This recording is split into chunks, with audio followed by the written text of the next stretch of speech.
Cast is now starting. All attendees are in listen-only mode.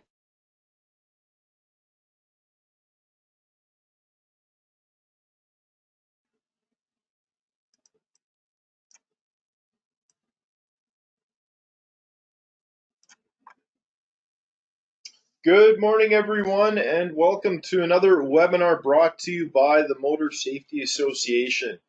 My name is Nathan Costrin, and today our topic is on slips, trips, and falls, which are a major category of workplace incident injury in all industries across all provinces in Canada, not just here in Saskatchewan. Today, we won't be talking about falls from heights, fall protection, or anything like that. This webinar is going to focus on slips, trips, and falls from the same height. And what better topic to cover as we head into the heart of the winter season this year? So you may have noticed that your microphones have been muted and they will remain muted for the duration of the webinar. However, if you have any questions as we move through the webinar, please feel free to enter them into the question box. And at the conclusion of the webinar today, I'm going to print off all of the questions. I'll provide answers to all of the questions, and then I'm going to email the responses out along with some materials from our webinar today to everyone who participated live today. If any of you folks have technical issues today with either your audio or your video, we're going to be recording and posting today's webinar on our website and YouTube channel, so you'll be able to rewatch it if we have any issues that arise there. So let's jump into what we're going to cover today. So we're going to start out by doing just a bit of an introduction today. We're going to talk about some of the stats around slips, trips, and falls. Then we're going to get into what are slips, trips, and falls exactly, kind of define those a little bit for you, what causes them. We're going to talk about key factors that influence slips, trips, and falls, some ways that you can hopefully mitigate them around your businesses. We're going to talk about managing the risk. When we talk about managing risk, we get into identifying, assessing, and controlling risk. We're going to talk a little bit about that process. And then we're going to cap it off by talking about some keys to successful prevention when we're looking at this. What are some other factors that really have impact and influence our ability to reduce slips, trips, and falls at our business? So a little bit of an introduction here. I told you we'd kind of talk about some of the stats, and the danger of falling from heights is pretty obvious. When workers are working from ladders, elevated surfaces, and platforms, the higher you go, the greater the risk for a serious injury if you fall. It's right there in front of you, and it's definitely top of mind when we're working on elevated platforms and ladders and things like that. But you may be surprised to learn that 66% of all workplace falls take place on the same level, and it's typically from, as you probably already guessed, slipping or tripping. People who work at heights, they're usually aware of the risk. Like I said, it's very much right in front of them. But it seems as though people that are on the ground, they're often a lot less cautious. We're going to talk about that a little bit. Slips, trips, and falls here in Saskatchewan, they're actually the second leading cause of serious workplace injuries in Saskatchewan. And they're the number one cause of serious workplace injuries from slips, trips, and falls is falls to a floor, walkway, or other surface. And I think that kind of goes without saying. Typically people, when they slip, trip, or fall, they're probably not falling into a foam pit, right? They're going to be falling on a hard surface. And that's just the reality of where we live and typically where we're working. In Canada alone, over 44,000 workers get injured annually due to fall accidents related to slips and trips. This number actually represents approximately 18% of the time loss injuries that were accepted by the workers' compensation boards and commissions across Canada. So that's a tremendous impact on workers, their families, co-workers, and businesses, right? That's a lot of missed time and time loss injuries. Accounts for almost 20%. That's a lot. So the injuries that result from falling, and I think this speaks as well to that 18% number, some of the injuries that result from slips, trips, and falls include bad sprains, bruises, cuts, fractures, concussions, and even fatalities. All of these injuries can range in severity, and keep in mind, nobody intends to slip, trip, or fall people are often taken off or taken, I guess, off guard or by surprise when they happen, which means there's a high potential for serious injury when they do happen. And that's where we see the broken arms, somebody trying to catch themselves as they fall, broken hips. That's often one of the more serious injuries that happens often during the wintertime, or somebody having a serious head injury because they cracked their head on the pavement after they slipped or fell. And that's really important to keep in mind, especially during our winter seasons when there's ice and snow on the ground. And we're not quite in the heart of winter, but we're definitely moving towards it. And so the cost of the workers and pain and suffering is high, and it's also potentially very costly for businesses, as these injuries are some of the biggest causes for productivity loss because of the amount of time that sometimes people need to miss due to the serious nature of the injuries. Not to mention the direct costs, so they're going to see increased insurance premiums, potentially fines from LRWS, indirect costs for we have to have people investigate after we've had an injury at the workplace, so we've got to allocate resources toward the investigation and man hours. We might have to hire new workers and train them. So those are some of the indirect costs, and those costs add up, and they're associated with some of these more serious injuries.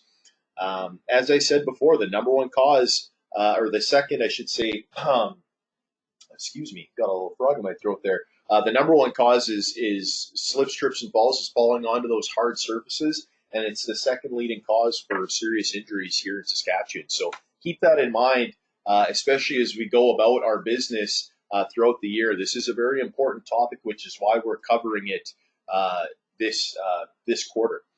So what are slips, trips, and falls? Let's define them a little bit. So what are slips? Well, slips occur when there's too little friction or traction between the footwear and the walking or working surface. So these are often caused by wet or slick surfaces, right?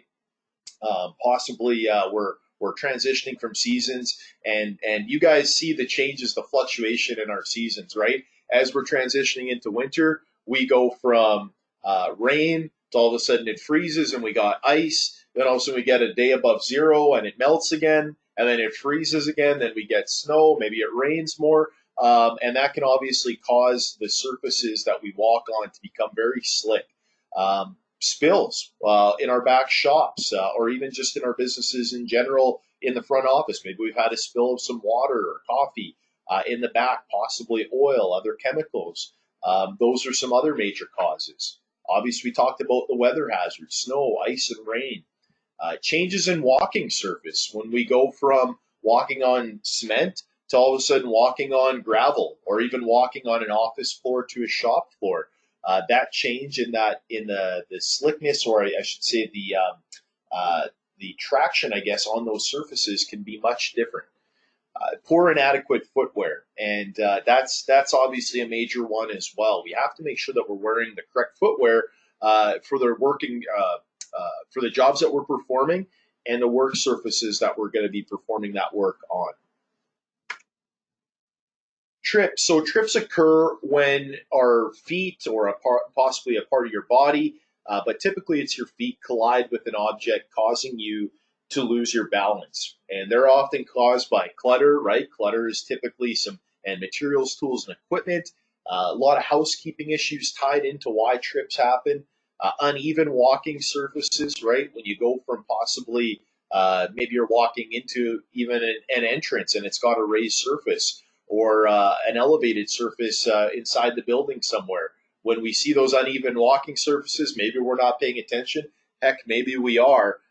That can cause you to trip. So unkept carpets and mats within our businesses, sometimes we see them roll up throughout the year. That's something to keep in mind. How about lighting? Making sure that we have proper lighting. Oftentimes when we have poor lighting, it's going to be very, very difficult to see those hazards around us, see some of those objects or surfaces that maybe we can slip or trip on. Obstructed view, right? If you can't see it, chances are you really increase your likelihood that you could trip or slip on something. And obstructed view can go part and parcel with lighting. It can also have to do with somebody carrying too much. So those are kind of some of the examples or causes for why slips and trips happen. And we know that this isn't an all-encompassing list. Obviously, we can go on and on. There's quite a few things that can potentially cause slips and trips and falls at our businesses. One sec here. There we go. So what are falls? Falls, quite simply, guys, falls occur when a person loses their balance. They can occur at the same level, which is what we'll be talking about today, or they can happen from working at a height. But today we're going to be working on the same level or talking about that. And they're often caused by slips, trips, and working at heights. So that's a pretty easy one to knock off.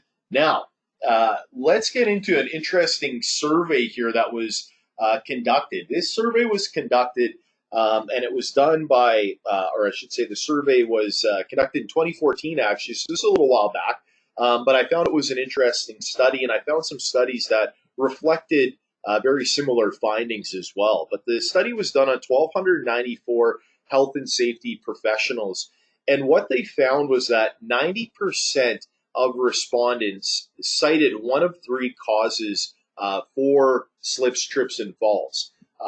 54%, and that's a big number.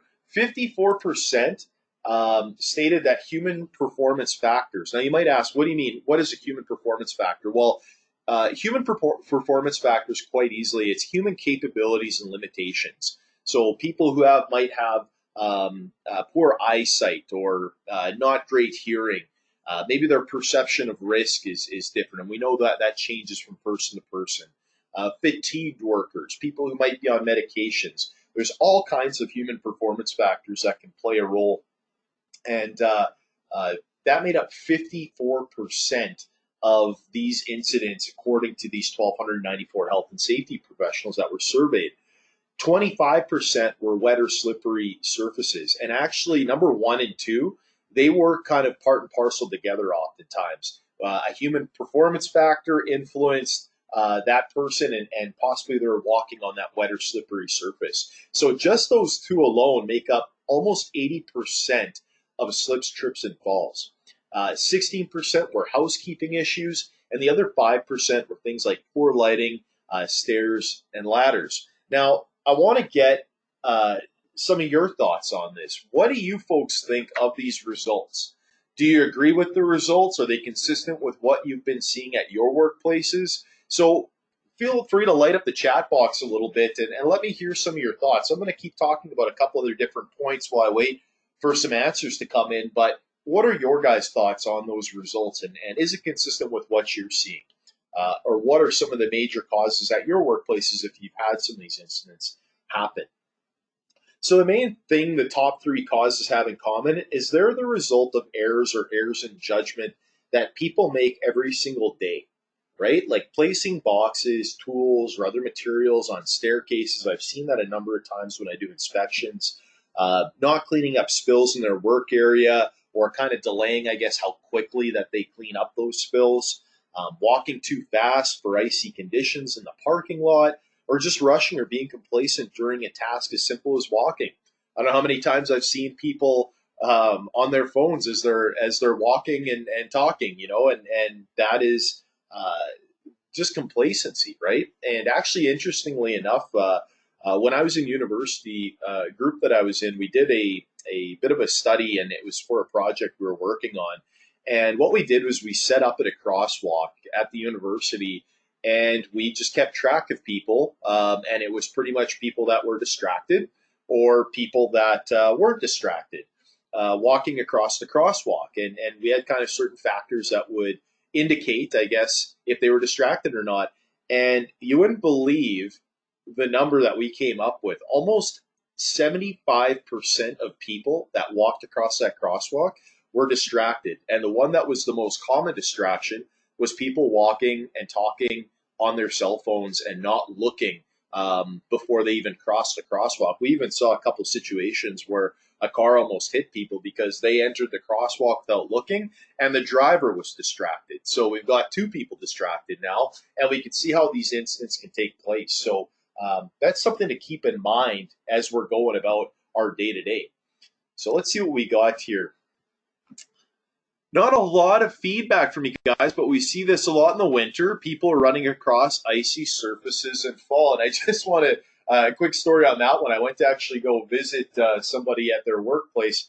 It was at a dealership, and it was actually, I guess I can't say it, I'll give away too much. But the person I was visiting, I know their manager, and their manager came across, he's the sales manager.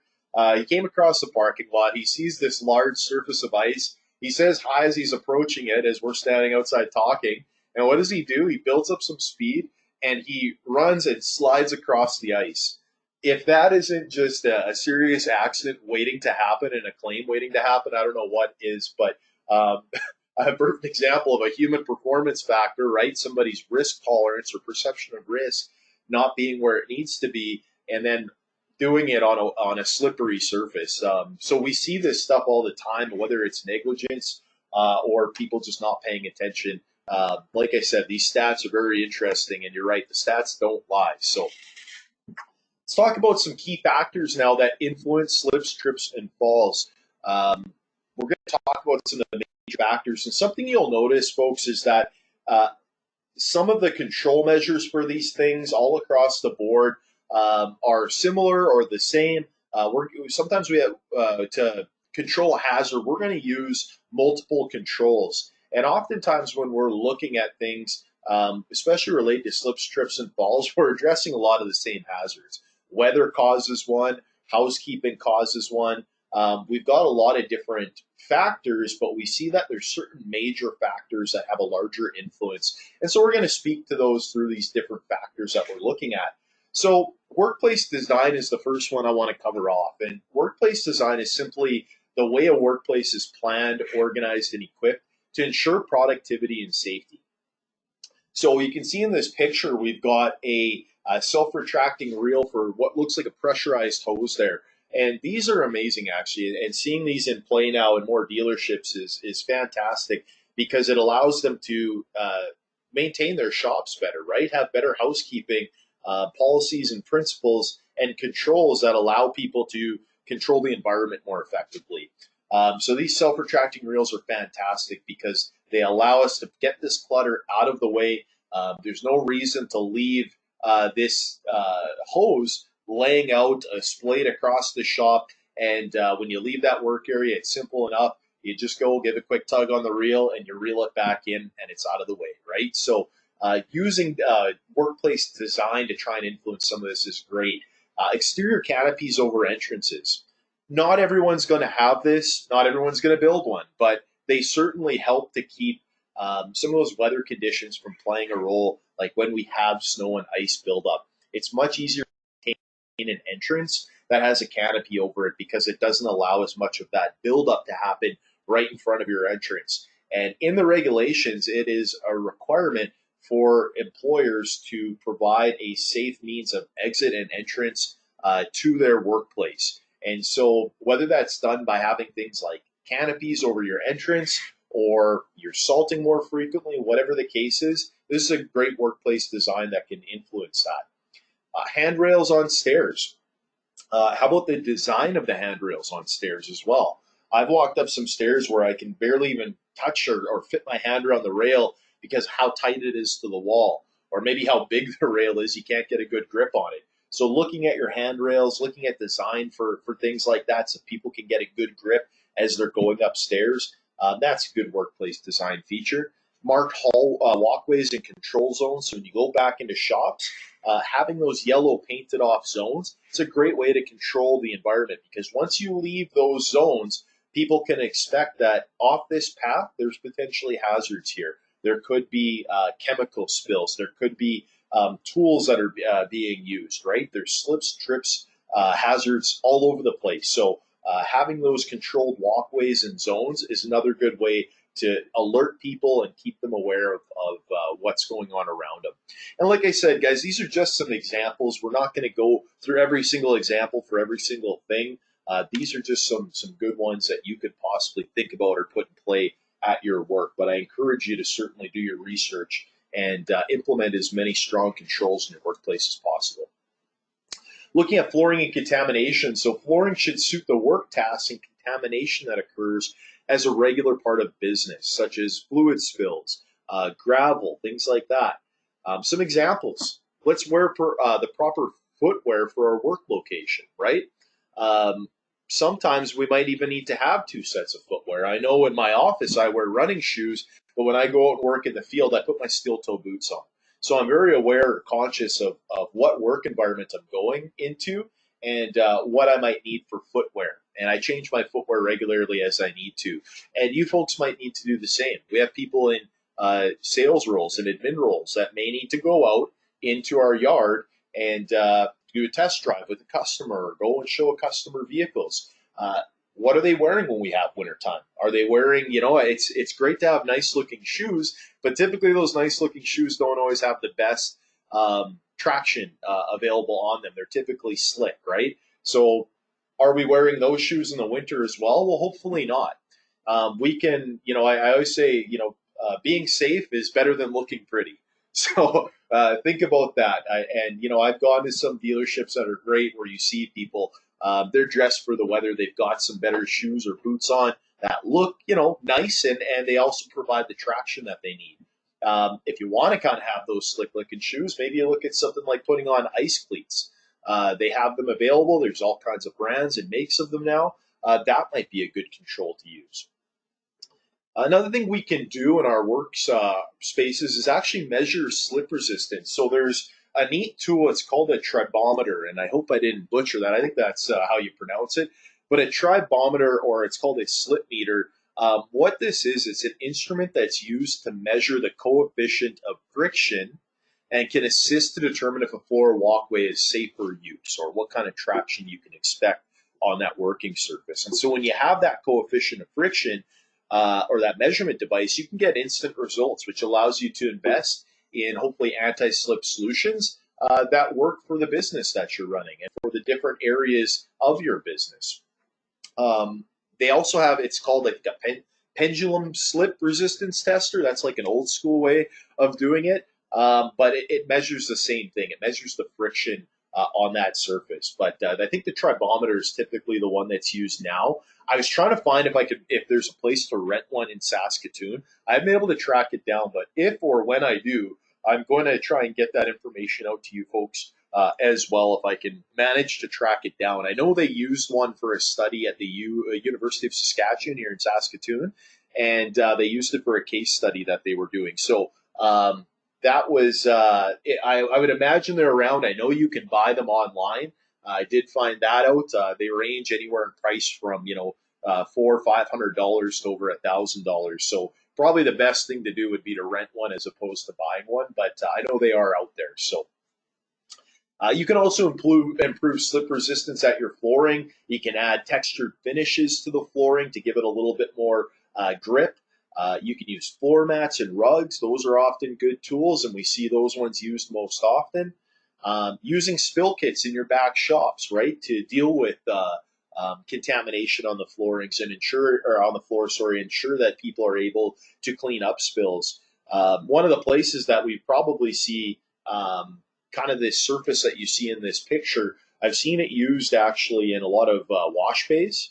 So that's kind of an interesting way. And obviously having good grippy footwear will assist in that as well. So when you can kind of have that meaning of really good footwear and these textured surfaces, you can often get a really good grip, especially in those areas where we expect them to have a little bit more, condensation or buildup of water and things like that. Cleaning and housekeeping. So effective cleaning and housekeeping routines remove hazards and significantly reduce the potential for slips, trips, and falls. I love this picture because I see this, and I think when it's used, it's done well, and you can see everything has a place and everything goes back in its place. This creates a certain level of organization and speaks to housekeeping, right? Having regular cleaning schedules and definitely accounting for changes in the seasons is a big one as well. Obviously, as we go from spring to summer to fall to winter, we're going to have those changes, and we may need to clean more regularly as we come into winter, as people bring in their boots and their shoes and the ice and snow is melting off their boots. Don't assume that your rugs and mats are going to catch all of that as they walk around the business, whether that's workers or customers. We can expect some of that water to build up in other areas. So making sure that we have regular cleaning schedules is going to really help us with that and taking account the changes in our seasons. Having strong spill response control in terms of policies and procedures, and ensuring that our supervisors, our managers enforce those procedures. Also, not only on top of enforcing those policies and procedures, having regular housekeeping inspections, ensuring that throughout the day we're having a look around, making sure that as we're using tools that they're being put away. At the end of the day, making sure that our work areas are clean so that when we come back the next day, everything's clean, ready to go, and we're reducing that potential for slips and trips. Um, Little story on this one. My wife around the house, she's a lot smaller than me, so I bought her a little stool that she can use when she's in the kitchen. I'm a big stickler for when you take something from somewhere, put it back. It drives me nuts. And at our house, she's the opposite. She's the one who leaves things kind of out of place after she uses them sometimes. And her stool is probably the worst one because what happens when I go in the kitchen, I am a lot taller than her. The stool isn't that big. It's one of those little step stools that's maybe, a foot high. Um, I trip on it constantly or stub my toe, especially in the morning when she leaves it in there. So I'm always putting her stool away. But again, I've tripped and stubbed my toe on that thing more than one time. And that's just my own personal story on why the housekeeping aspect and putting things back is so important. As people get busier, they're going about their day. Sometimes they become a little bit complacent and they're not aware of the hazards. So we want to try and reduce as much of that as possible. Environment, and this is a big one. Conditions that can create or increase the risk of slips and trips. And again, we've talked about weather. That's going to be a constant throughout a presentation like this. Weather, snow and ice removal. We want to make sure those are on point. Okay, making sure that during the winter season that we're grading our yards. And that even goes through the spring, right? When we see grooves start to develop within our workplace because people are driving in the mud if you have gravel yards. So we want to make sure our grading is on point, making sure that we're removing snow and ice to the best of our ability and doing it more frequently when we have the weather changing or we have snow and rain and things like that. Lighting, we can measure lux levels, so we can actually come in and do lux level testing for you folks, making sure we have adequate lighting. In my office right now, one of my bulbs is burnt out. They're supposed to be putting LEDs in here. My neighbor next door has two LEDs and it fills up his whole office. It's super nice and bright in there. And then mine, I've got these two incandescent bulbs in, and they just don't provide the same lighting, and they're not as nearly as energy efficient. So there's another good one that you can do is look at the lighting in your buildings. That's a big one. And that it also improves the mood, just throwing that one out there as well. Communicate hazards, right? Make sure that people are aware of as we're changing seasons, we're providing them with information that keeps them aware of what's going on in their environment around them. Sometimes people take that for granted, right? So let's make sure that we're communicating the hazards and communicating on an ongoing basis. Job hazard assessment and field level risk assessment. As people work, the jobs can change, the situations can change. Job hazard assessment and field level risk assessment allows people to take a look at the job and the different tasks they're doing, identify the hazards, and then control those hazards effectively. When we have people that are working, especially away from our buildings and shop, the weather can change, right? The conditions can change. And these assessments will ensure that they're taking into account the changes in the environment so that they can more effectively control them.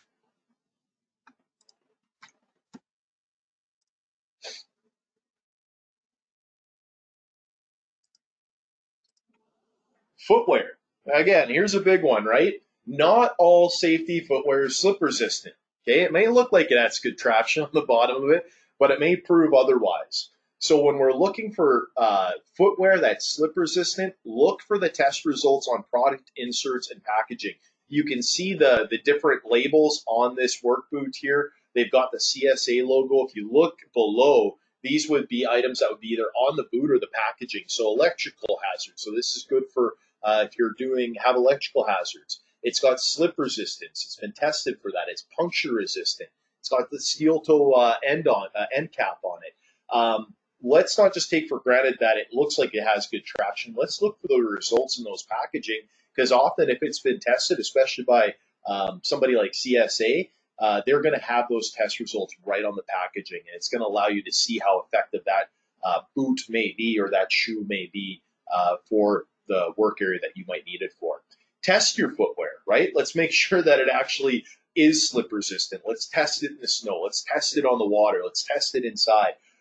Find out where it's most effective and where it's least effective, right? It's going to give you a good idea of maybe what kind of shoes you should be wearing from one place to the other.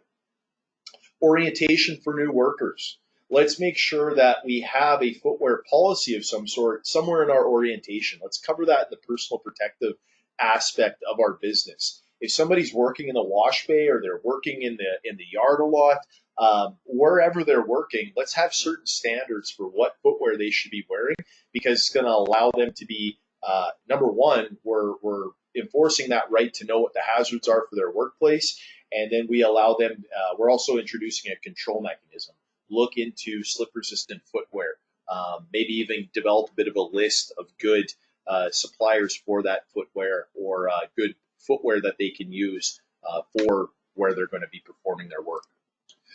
Work practices. So work practices, guys, are written methods outlining in a general way how to perform a task. Best way to put it, practices identify the do's and don'ts of a task. So some examples, using material handling devices when moving heavy loads. So don't carry heavy loads or loads over X amount of weight. This fella right here could probably use a dolly, whether that's heavy or he can't see by the looks of it. Use a dolly for this, right? Use some sort of material handling equipment. Don't carry items that block your vision. This is probably me at home. I try not to do it that often, but I know I just got married back in September. We had a lot of stuff to move around and carry, and this was probably me walking up the stairs. Well, silly me, when I walk down the stairs, when you can't see that last step, sometimes you assume it's there and it's not, and you stumble, right? I'm sure a few of us have done that in this webinar today. But consider that, right? This isn't just for obviously at the workplace, folks. This is for even when we're operating our day-to-day lives at home, because that's actually one of the leading causes, the number one leading cause, I should say, for accidents at home: slips, trips, and falls. So don't carry items that block your vision. Don't let your phone distract you, right? We talked about that kind of prior to this, but phones are becoming a big distraction nowadays. We need to have policies in our business that ensure people are focusing on what they're doing and don't have their eyes glued to their phone. They're a huge distraction, and people have kind of become complacent as a result of it. Walk, don't run, right? Walk where you're going. Don't rush, don't run. I know sometimes we get behind or we want to get the work done more quickly, but if it comes at the expense of your health and safety, it's really not worth it. So walk where you're going, don't run. So having good work practices in place is going to also ensure safety of your workers, and these should be things that you cover at safety meetings, toolbox talks, things like that. Safe work procedures. So work procedures, a series of steps that guide a worker through a task from start to finish. So some examples are procedures that increase productivity without rushing. That should be built right into our procedures. Procedures that describe safe ways to lift, carry, and move things around safely. If you look in this picture, we've got a worker here, or a work procedure for this worker. It says, plan your lift. Check you have a clear path or clear route. Face forwards. Do not bend your neck. Do not stack boxes if it's going to obscure your vision. Get a good grip and hold the box or object close to your body. Keep your feet shoulder width apart. Bend at your knees and lift with your legs, right? That's a good safe safe lifting procedure. So let's make sure that we're building some of this into our procedures, right? Work practice and procedures, they work hand in hand together to create a safe way to perform work. Human performance factors. I had kind of touched on this one a little earlier, but this talks about human capabilities and limitations. Okay. Eyesight and hearing. Some people don't have as good of eyesight or as hearing. It won't allow them to maybe see or identify certain hazards that are coming along, people's perceptions of risk, right? It's going to change from person to person. And you may have noticed as you've gotten older that your perception of risk has changed as you've had your own incidents or close calls or you've heard stories. Those things influence people's risk tolerance and perception of risk. I know back in my teenage years to my early 20s, my perception of risk is so much different now than in my mid 30s, and it's going to continue to evolve and change, and has certainly evolved as I've gotten to do my job longer. So those things affect people. Fatigue, that's a big one. We're going to cover that one off in the next slide as well, but fatigue affects your awareness, right? And when our awareness is affected, we oftentimes just become, whether it's complacency or just a general lack of awareness, we become kind of a little bit, the hazards around us, they aren't quite as top of mind or in our view as we become more mentally or physically fatigued. Medications and substance abuse. And again, these are just some examples.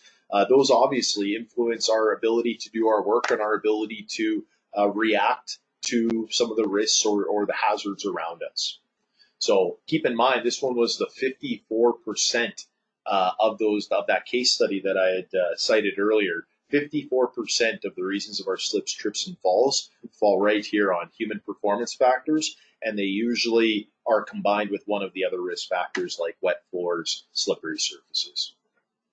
So other factors that affect slips, trips, and falls. So this is an interesting one to talk about as well. I think it's very important.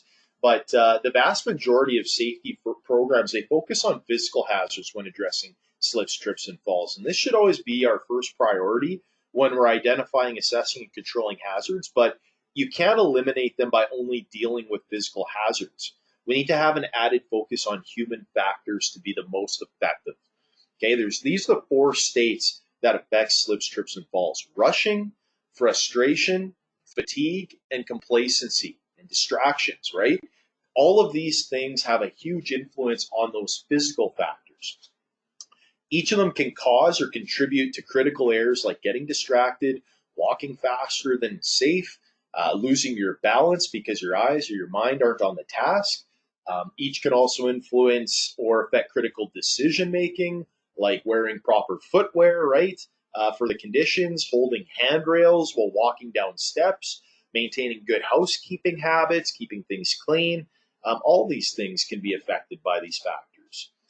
The presence of slips, and trips hazards, alone, it's not enough to cause an incident on its own. It also requires workers taking their minds or eyes off the task at hand. Okay, and when that happens, hazards and human factors, they quickly add up to having these injury-causing falls, these more serious injuries. Just because there's a hazard, it doesn't mean workers will fall. And just because there's a sign, it also doesn't mean that they're safe. So keep that in mind. The reality is that slips, trips, and falls, they're made worse by a person's state of mind, right? And all of these things are really a state of mind. When people rush, get frustrated, they're fatigued, or become complacent, they tend to make errors and decisions that increase the chance of them being injured. Nobody chooses to get injured, right? But no matter how effective your safety program is, if your workers aren't engaged, they're at a much higher risk of being injured when they're in one of these 4 states. So the key is to identify, assess, and control the physical hazards so we can minimize their impact, but ensure that we've addressed human factors so we can have maximum impact. Fatigue and things like that, we can give people, encourage them to take more breaks. When they become frustrated, step back from the work, take a moment, catch your breath, right? All these things, we have an ability to influence them in a positive way. And, having these discussions at safety meetings and things like that, getting education and training materials out to people so that they can better control those factors is going to allow us to be, like I said, the most effective at controlling slip, trip, and fall hazards. So managing the risks of slips, trips, and falls, let's talk a little bit about that. We've all probably are fairly familiar with these 3 things: identify, assess, and control. They're written into legislation. You'll find it probably in just about every safety video you watch, but that's because they're one of the core principles for how we can control hazards at our business. First thing we need to do is identify hazards. How do we do this? we inspect our workplace. Have good inspection programs. Have good housekeeping inspection programs, right? We're not just talking about inspecting your tools and equipment and the hoists and things like that. Having good programs that identify all hazards, right? And having good site-specific inspections is going to allow you to identify all the various hazards in all the various different areas of our business. Have good inspection schedules and inspections in place, and we can help you out with that. So feel free to get a hold of us anytime. We help companies develop site-specific inspection checklists and conduct inspections. Please get a hold of one of our advisors. We're more than happy to help you folks out with that.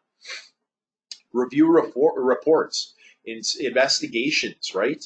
Other inspections that have been done, injury reports, history, trends, right? When we get a good understanding of what's been done or what these trends and our history says about slips, trips, and falls at our business, we're going to be able to hone in better on how to control those hazards. So let's take a look at those things. Let's not take for granted just last week's inspection. Let's go back over our last year's inspection, our investigations over the past year, our injuries that have happened. And let's try and get a better feel and understanding for where these injuries are happening and why they're happening. Discuss with workers, seek feedback, right? Engage with people, not just your health committees asking concerns, management, supervisors. Let's get out there and let's make sure that we're talking to people. Let's make sure that they understand the different hazards associated with our yard, with working in the wash bay, with having icy conditions, with having wet floors. Let's make sure that we work with them. And not only that we talk to them about, hey, these are the hazards, but seek feedback on how we can better control the hazards as well. The more people we have thinking about something, the more recommendations we can get, the more feedback that we can get, the more effective we're going to be in controlling the hazards at our business.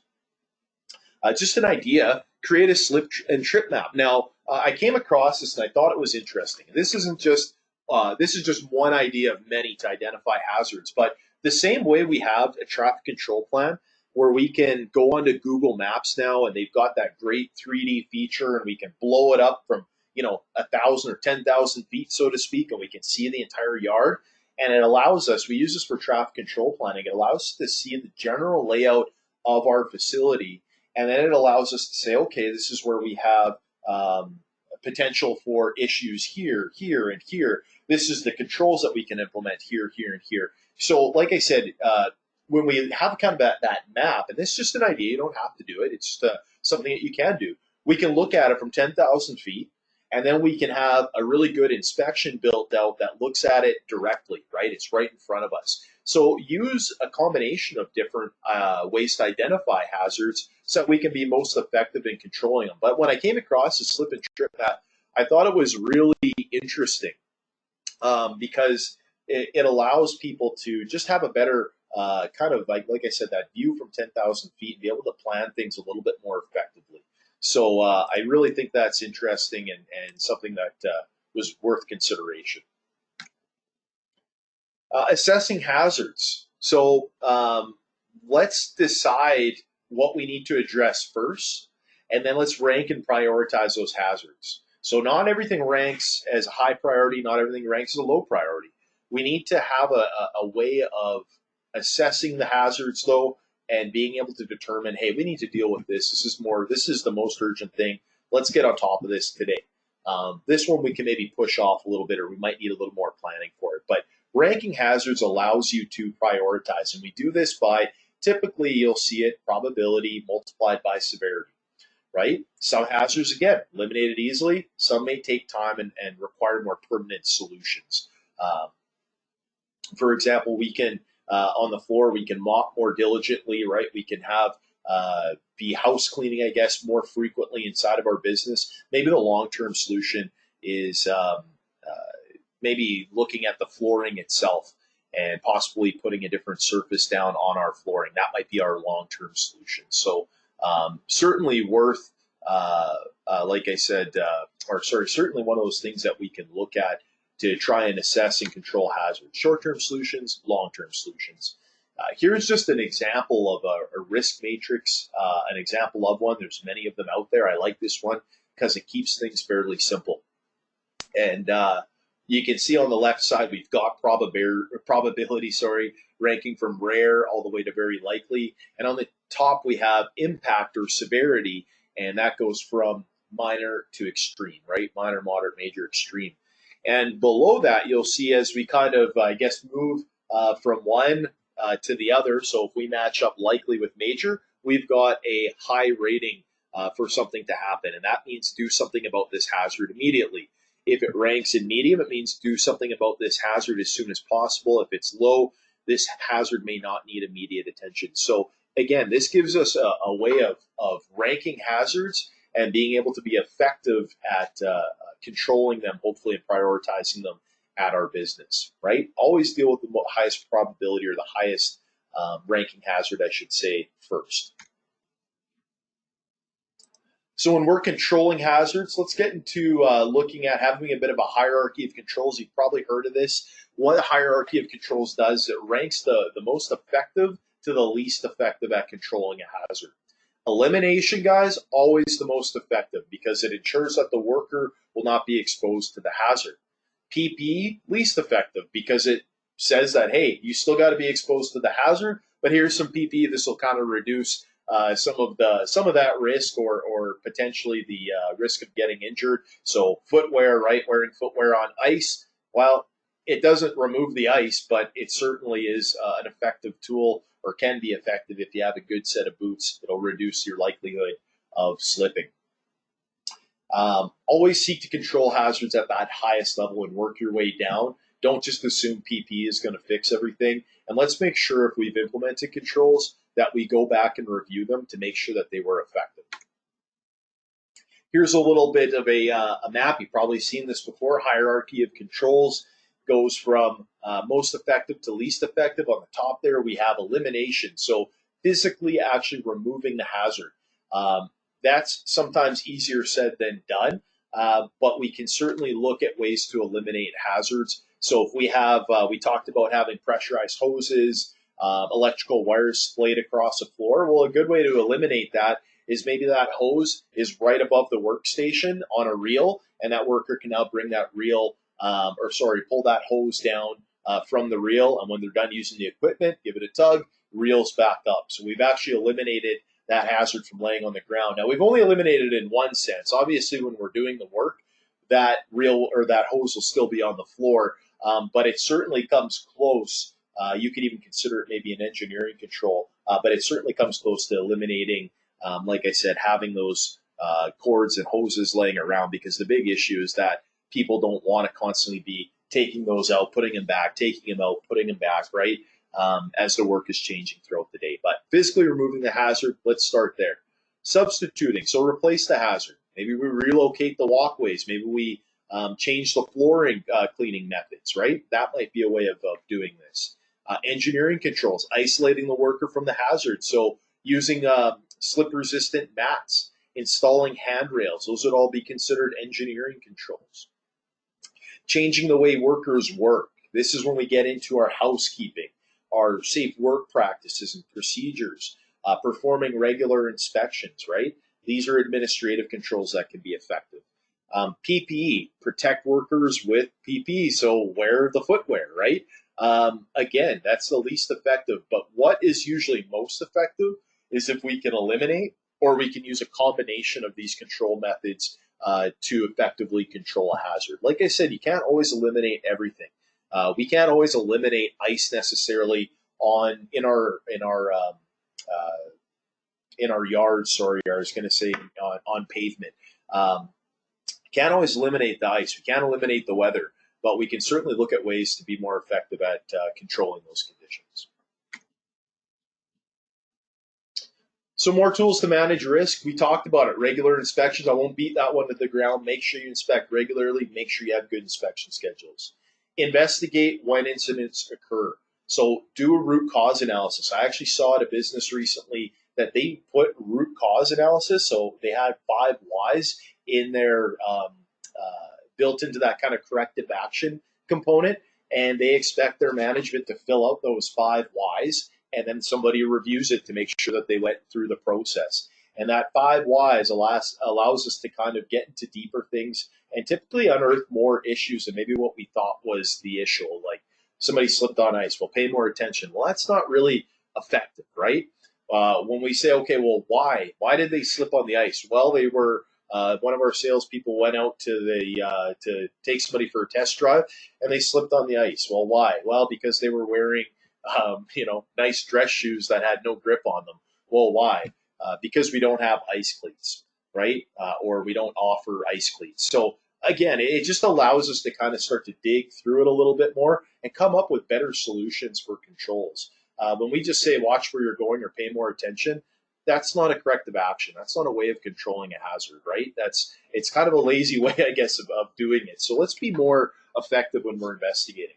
Having reporting mechanisms, keeping it easy for people to report, right? Near misses are an important one. They're going to allow us to really get to the bottom of a lot of situations before they become bigger situations. So having easy mechanisms to report hazards and encouraging it, having easy reporting mechanisms to report near misses, and again, making it easy for people to do so. A lot of people don't report because they don't want to get involved with a ton of paperwork.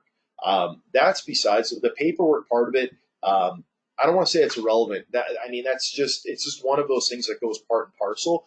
But the easier and more simplistic we can keep these processes and encourage the reporting, the more likely people are actually going to engage us and use those reporting mechanisms. So let's try and keep them as simple as possible and as effective as possible.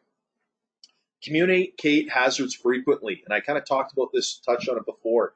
Safety meetings, health committee meetings, inspections, using posters and signage, making sure that we really are communicating in as many ways as possible the hazards in our shops, in our offices, in our yards, putting it in front of people's faces constantly. Now, I know you don't want to beat a dead horse because it can start to go in one ear and out the other, but the importance of it, guys, is how we communicate it. Communicating through stories, asking people their opinions, getting that buy-in. Very important. So capping it off, guys, some keys to successful prevention. So these are some essential ingredients. Management commitment, right? Walking the walk, talking the talk. We talk about the 80-20 rule, right? People will follow 80% of what they see you do and 20% of what you say. And it couldn't be any more true, okay? Making sure that when we go into our back shops, if we're in management supervisory roles, that we are demonstrating, I guess, what we want people to do. If I'm not wearing my hearing protection, other people won't wear it. If I'm running through the yard, other people are going to think it's okay to run through the yard. If I'm not wearing appropriate footwear, other people are going to think it's fine to not wear appropriate footwear. Whatever the case is, guys, we need to demonstrate how we want people to act. Typically, when we have strong management commitment, it really sends a message down to the lower levels of management and supervisors to the workers that this is just the way we operate. This is the way we expect people to conduct business here. And oftentimes, people will just fall in line because that's the expectation. That's what everyone else is doing. That's just the way we do work here, right? When we don't set that expectation or we have very few or little expectations, we end up with the opposite result, right? People do what they want. People's risk tolerances are different, and we don't get the desired outcome. Worker involvement, engagement, again, we just talked about it, making sure that we're talking with people. We're involving them in the process of controlling hazards. We're asking them for their recommendations. We're engaging them with safety information, with training and education that's going to help them to be better educated workers and hopefully reduce and mitigate some of these risks and some of these hazards that we have at our workplaces. The training and education component is very, very vital, right? If we give them a lack of training and education, that's where we're going to see kind of that increase in injury. So making sure that we're just engaging people in a meaningful way, not just kind of rushing through our toolbox talks or doing them for the sake of having them, but doing them with some intent behind them, telling stories, asking people for stories about situations they've been in, really engaging people in the process. That's the way to make this effective. When we just do it for the sake of doing it because it's in our safety programs, if we have one, that's ineffective, guys. They'll start to go, like I said, in one ear and out the other. So let's make sure that when we're doing this, we're doing it in a constructive way. And then it's also part of our work, right? No different than we take our work seriously, let's take safety seriously as well. We talk about the workplace responsibility system. So when it comes to controlling hazards and maintaining a safe workplace, everyone has a role to play. And in Saskatchewan, we call this the workplace responsibility system. Okay, what it states is that the workplace responsibility system, it places responsibility for safety on everybody at the workplace. Management, supervisors, owners, workers, everybody has a role to play. So in having it, we establish a responsibility for sharing this responsibility. Okay, we've got a system for it. We promote a stronger safety culture. We get people involved. We promote best practices to people so that we can keep them safe. It helps develop that self-reliance and worker independence. When we give them more training, more education, we coach them up, it allows them to function at a higher level and work on their own and be able to work on their own without needing constant supervision, because we have set a certain expectation for them, and we know that they are executing that. And it ensures compliance, right? Legislative and internal compliance with our regulations here in Saskatchewan, with our rules that we expect at our company. And some of those responsibilities, folks, they work hand in hand, right? Like I said, this is a shared system. Company's responsibility is to provide training. The worker's responsibility, actively participate and utilize that training.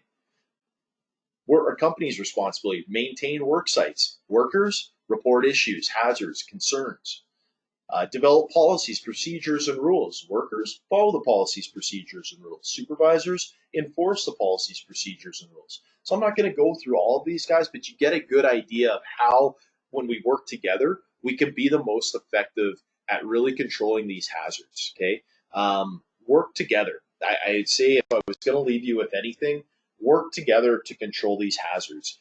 Slips, trips, and falls, like I said, they cause a lot of major injuries, especially as we see our seasons change. We have a responsibility to ensure that we are educating our staff, that we're engaging our staff, that we're making everybody a part of the solution so that we can address problems and hopefully have fewer of them. So in summary today, what we talked about, folks, we gave you a bit of an introduction. We kind of defined what slips, trips, and falls are, discussed some of those key factors that influence them, how we can maybe look at controlling some of them. Managing the risks, right? Identify, assess, control, and then review. Make sure that we're effective in whatever controls we put in place. And we talked about some of the keys to successful prevention, getting everybody involved in the process, and we can really do this at a high level. So I want to thank you folks for taking the time to be here today. We've got a little quiz that we'll be sending out to you if you want to get a certificate to show that you attended.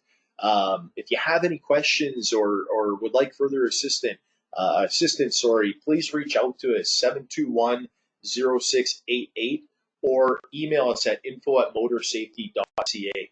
Also, visit our website. We got a lot of great resources that we've been adding to our website and building out.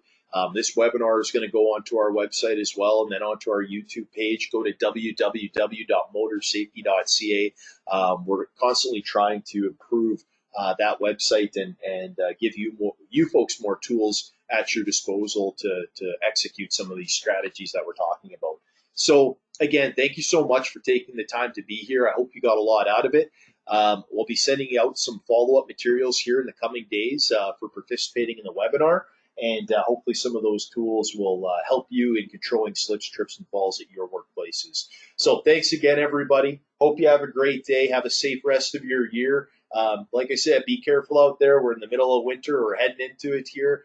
Roads are icy, a lot of water and things like that being tracked around. And just make sure that we're doing our best to control those hazards. So thank you again so much for being here, guys. Hope you have a great day. Take care, and we'll talk to you soon.